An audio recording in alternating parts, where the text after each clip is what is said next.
Hello friends, welcome to good morning Bharat. मैं हूं मनोज टंडन। आप सभी दोस्तों का इस चैनल पर तहे दिल से स्वागत है और आप सभी के माता पिता को नमस्कार, जय हिंद, वंदे मातरम। फ्रेंड्स, आज बात करने वाले हैं हम लोग जनजाति विद्रोह के बारे में। जनजाति विद्रोह को एकदम विस्तार से इस वीडियो में पढ़ने वाले हैं। ठीक है, यहाँ से काफ़ी ज़्यादा क्वेश्चन पूछा जाता है फ्रेंड्स, तो वीडियो बिल्कुल अंत तक देखना है। और यदि वीडियो पसंद आए, वीडियो समझ में आए तो वीडियो को लाइक शेयर कर देना है। ठीक है, चलिए बिना किसी देरी के स्टार्ट करते हैं और लेते हैं हम लोग पहला जनजाति विद्रोह, हल्बा विद्रोह। ठीक है, हल्बा विद्रोह क्या है फ्रेंड्स? तो हल्बा विद्रोह प्रथम जनजाति विद्रोह है और इसकी अवधि कब से कब तक है?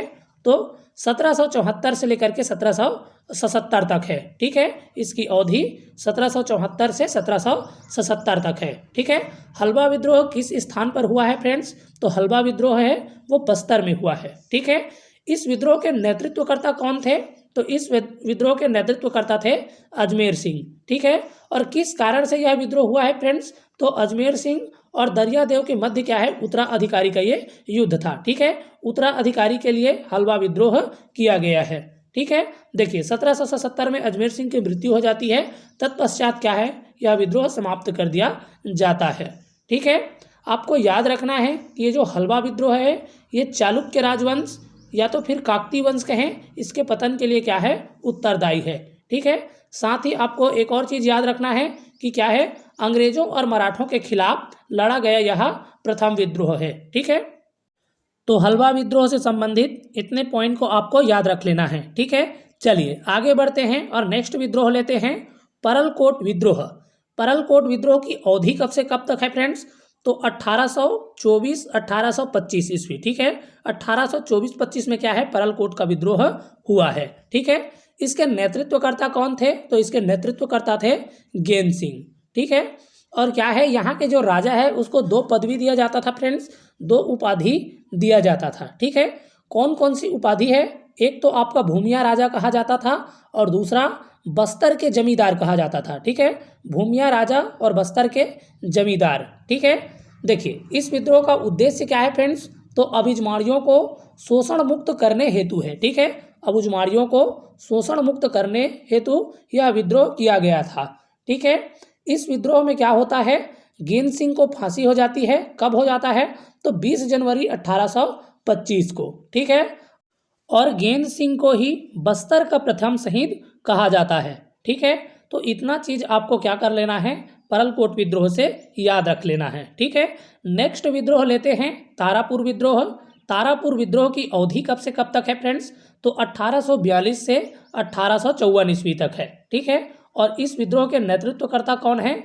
तो नेतृत्वकर्ता हैं दलगंजन सिंह। ठीक है, और इसके उद्देश्य क्या है फ्रेंड्स? तो कर बढ़ाने के विरोध में था। ठीक है, कर बढ़ाने के विरोध में क्या है, तारापुर विद्रोह किया गया था। ठीक है, चलिए नेक्स्ट विद्रोह लेते हैं। नेक्स्ट विद्रोह है मेरिया या फिर मेड़िया विद्रोह। ठीक है, इस विद्रोह की अवधि कब से कब तक है, मतलब कब से कब तक यह विद्रोह हुआ है? तो 1842 से लेकर के 1863 तक हुआ है। ठीक है, इसके नेतृत्वकर्ता कौन है? तो नेतृत्वकर्ता थे हिडम्बा माझी। ठीक है, हिडम्बा माझी क्या है, मेरिया या फिर मेड़िया विद्रोह के नेतृत्वकर्ता हैं। उद्देश्य क्या है? तो उद्देश्य है नरबलि प्रथा समाप्त करने के विरोध में। ठीक है, नरबलि प्रथा समाप्त करने के विद्रोह में क्या है, विरोध में यह विद्रोह किया गया है। ठीक है, और इसके दमनकर्ता कौन है? इस विद्रोह के दमनकर्ता, तो दमनकर्ता हैं कैंपबेल। ठीक है, चलिए आगे बढ़ते हैं, नेक्स्ट विद्रोह लेते हैं, लिंगागिरी विद्रोह। लिंगागिरी विद्रोह कब से कब तक हुआ है फ्रेंड्स? तो 1856-57 में क्या है, लिंगागिरी विद्रोह हुआ है। ठीक है, और क्या है, इस विद्रोह के नेतृत्वकर्ता कौन थे? तो नेतृत्वकर्ता थे धुर्वाराम माड़िया। ठीक है, धुर्वाराम माड़िया क्या है, लिंगागिरी विद्रोह के नेतृत्वकर्ता हैं। ठीक है, और लिंगागिरी विद्रोह का उद्देश्य क्या है फ्रेंड्स? तो बस्तर को अंग्रेजी साम्राज्य में शामिल किए जाने के विरोध में। ठीक है, बस्तर को अंग्रेजी साम्राज्य में शामिल किए जाने के विरोध में लिंगागिरी विद्रोह किया गया है। ठीक है, इस विद्रोह में धुर्वाराम माड़िया को क्या है, फांसी दे दिया जाता है और इसे बस्तर का दूसरा शहीद कहा जाता है। ठीक है, लिंगागिरी जो विद्रोह है ये बस्तर का एक क्या है, महान मुक्ति संग्राम कहलाता है। ठीक है, तो इतना पॉइंट आपको क्या कर लेना है, लिंगागिरी विद्रोह से पढ़ लेना है, याद रख लेना है। ठीक है, चलिए नेक्स्ट विद्रोह लेते हैं। नेक्स्ट विद्रोह है कोई विद्रोह। कोई विद्रोह कब हुआ है, तो ये 1859 को हुआ है। ठीक है, 1859 को होता है कोई विद्रोह। और इसके नेतृत्वकर्ता कौन है, तो नेतृत्वकर्ता हैं नागुल दोरला।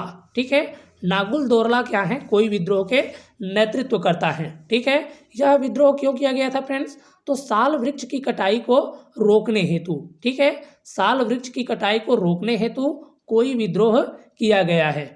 इस विद्रोह में एक नारा भी दिया गया था फ्रेंड्स। नारा क्या था, तो एक वृक्ष के पीछे एक सिर। ठीक है, यह जो विद्रोह है वो क्या है, चिपको आंदोलन के समान विद्रोह है। नेक्स्ट विद्रोह लेते हैं मुरिया या फिर मुरिया विद्रोह। देखिए, इससे पहले हमने मेरिया या फिर मेरिया विद्रोह पढ़ के आया है, तो दोनों में आपको कंफ्यूज नहीं होना है। ठीक है, चलिए मुरिया या फिर मुरिया विद्रोह के बारे में बात करते हैं। तो यह विद्रोह कब हुआ है, तो 1876 ईस्वी को हुआ है। इसके नेतृत्वकर्ता कौन थे, तो इसके नेतृत्वकर्ता झाड़ा सिरहा हैं।